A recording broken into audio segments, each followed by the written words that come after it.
বাংলার ৫টি ঐতিহ্যবাহী sports club. Calcutta cricket and football club ১৭৯২ সালে ব্রিটিশরা এই ক্লাবটি প্রতিষ্ঠা করেন। প্রাথমিক অবস্থায় এটি ছিল একটি ক্রিকেট ক্লাব এবং এর নাম ছিল ক্যালকাটা ক্রিকেট ক্লাব ক্লিপার্স। কিন্তু ১৯৬৫ সালে এশিয়ার প্রাচীন football club Kolkata football club এর সাথে মিশে গিয়ে তৈরি হয় Calcutta cricket and football club. বিভিন্ন তথ্য অনুসারে এটি বিশ্বের প্রাচীনতম স্পোর্টস ক্লাব, যা এখনও বর্তমানে ক্লাবটি ক্রিকেট, ফুটবলের পাশাপাশি হকি, রাগবি, টেনিস ইত্যাদি বিভিন্ন খেলার সাথে যুক্ত।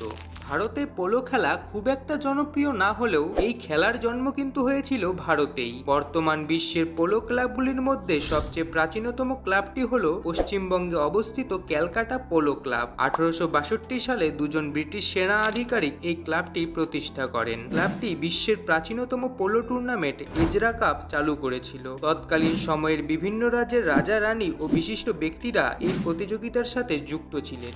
মোহনবাগান অ্যাথলেটিক ক্লাব, যা মোহনবাগান ক্লাব নামেই বেশি পরিচিত, ১৮৮৯ সালের ১৫ই আগস্ট ভূপেন্দ্রনাথ বসু ভারতের অন্যতম প্রাচীন এই ক্লাবটি প্রতিষ্ঠা করেন। এটি প্রধানত একটি ফুটবল ক্লাব হলেও ক্রিকেট, হকি, টেনিস ইত্যাদি বিভিন্ন খেলায় ক্লাবটি তার আধিপত্য দেখিয়েছে। ১৯১১ সালে প্রথম ভারতীয় দল হিসেবে ক্লাবটি আইএফএ শিল্ড জয় করে এবং এই জয়ের সাথেই মোহনবাগান ক্লাবের নাম সমগ্র বিশ্ব জুড়ে ছড়িয়ে পড়ে। বর্তমানে এই ক্লাবটি ভারতের অন্যতম সফল ক্লাব, যারা ফুটবলের পাশাপাশি অন্যান্য খেলাতেও নিজেদের দক্ষতার পরিচয় দিয়েছে। ভারতের প্রাচীন ও ঐতিহ্যবাহী ক্লাবগুলির মধ্যে অন্যতম হল ইস্ট বেঙ্গল ক্লাব। ১৯২০ সালের ১ আগস্ট সুরেশচন্দ্র চৌধুরী তার বাড়িতে এই ক্লাবটি প্রতিষ্ঠা করেন। পূর্ববঙ্গের বাঙালি জাতির ভাবাবেগকে প্রাধান্য দিয়েই এই ক্লাবটি তৈরি হয়েছিল এবং ক্লাবটির অধিকাংশ সমর্থক পূর্ববঙ্গ থেকে এদেশে আসা বাঙালি, যাদের বাঙাল হিসেবে অভিহিত করা হয়। এই ক্লাবটি মূলত ফুটবল ক্লাব হিসেবে গড়ে উঠলেও বর্তমানে ক্রিকেট, হকি ইত্যাদি খেলার সাথেও যুক্ত।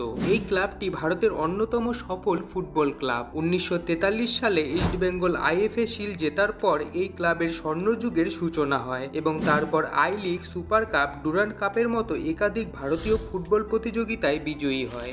বাংলার ফুটবল নিয়ে বলতে গেলে মোহনবাগান ও ইস্ট বেঙ্গলের পর যে দলটির নাম না নিলেই নয় সেটি হলো মোহামেডান স্পোর্টিং ক্লাব। ১৮৮৭ সালে তৈরি জুবিলি ক্লাবকে সংস্কার করে ১৮৯১ সালে এই ক্লাবটি তৈরি করা হয়। বাঙালি মোহামেডান অর্থাৎ ইসলাম অনুগামীদের প্রতিনিধিত্ব করার জন্য ক্লাবটির নাম দেওয়া হয় মোহামেডান স্পোর্টিং ক্লাব। এটি ভারতের প্রাচীন ফুটবল ক্লাবগুলির মধ্যে অন্যতম। ১৯৩৪ সালে ক্যালকাটা ফুটবল লিগ জয়ের পর ক্লাবটির স্বর্ণযুগের সূচনা হয় এবং তারপর আরও একাধিক গুরুত্বপূর্ণ খেতাব ক্লাবটি নিজেদের দখলে করে। বর্তমানে ক্লাবটি ফুটবলের পাশাপাশি অন্যান্য খেলার সাথেও যুক্ত।